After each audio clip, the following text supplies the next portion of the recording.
हमारे चैनल को अवश्य सब्सक्राइब करें और नए अपडेट्स सबसे पहले पाने के लिए इस बेल बटन को दबाना न भूलें।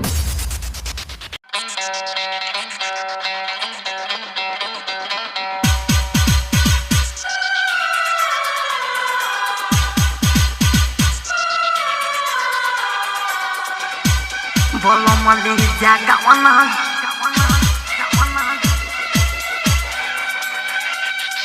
डीजे बनावा जिलागे बोलो मली जागा वाला जो बनावा जिलागे शादी को के राजा हो बारात गईला एको हाली हमारा से मिले नैला शादी को के राजा हो बारात गईला एको बेडू हमारा से मिले नैला कोडी बात पुनली पर मन गुतांगे कोडी बात पुनली पर मन गुतांगे बोलो मली जागा वाला जो बनवा जुलांगे शादी के लहंगा भुआगे जोनिया धुआगे कोडी बात पुनली पर मन गुतांगे कोडी बात पुनली पर मन गुतांगे बोलो मली जागा वाला जो बनवा जुलांगे शादी के लहंगा भुआगे जोनिया धुआगे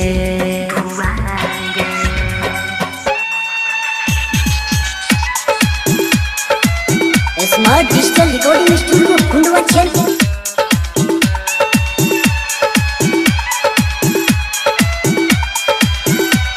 बोलो मली जागा वाला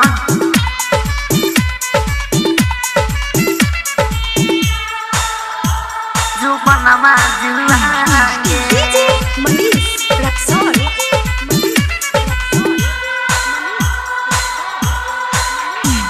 बोलो मली जागा वाला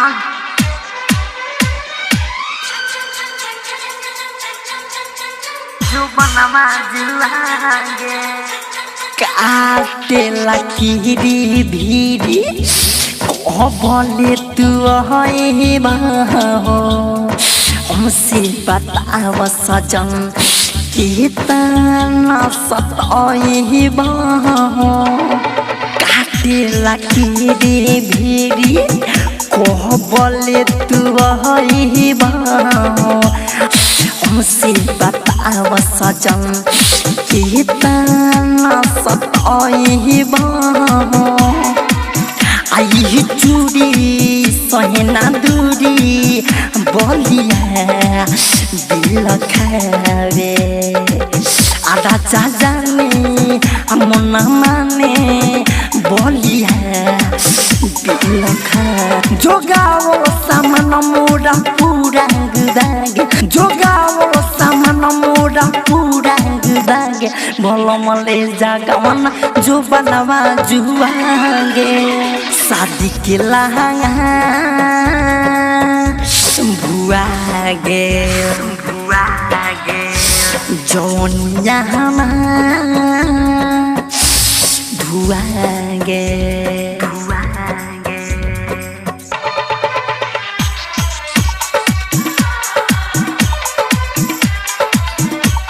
बोलो मली जागा डीजे वाला मनीष रक्सौल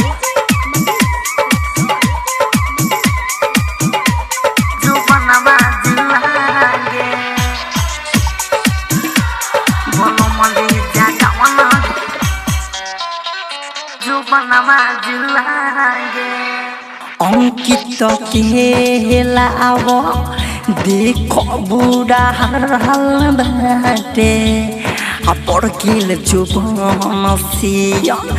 फाटे फाटा फाट बाटे अंकित खेलावो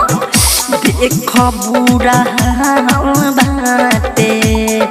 बढ़ गेल जुबान से फाटे फाटा फाट बाटे विजय बिहारी हो दुआरी बुझो परेशानी मेरा से भागे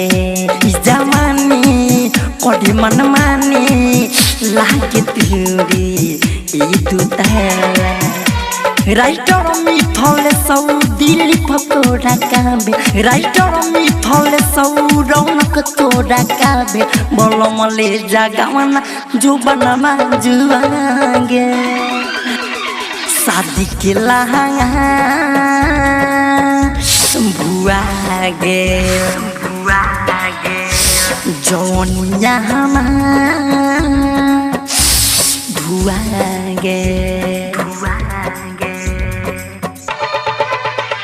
कड़ी बात फोनले पर मन गुतागे कड़ी बात फोनले पर मन गुतागे बोलो मले जगावना जो बनवा जुआगे शादी के लहंगा भुआगे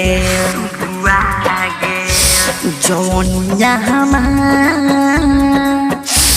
धुआगे स्मार्ट डिजिटल रिकॉर्डिंग स्टूडियो कुंडवा चैनपुर।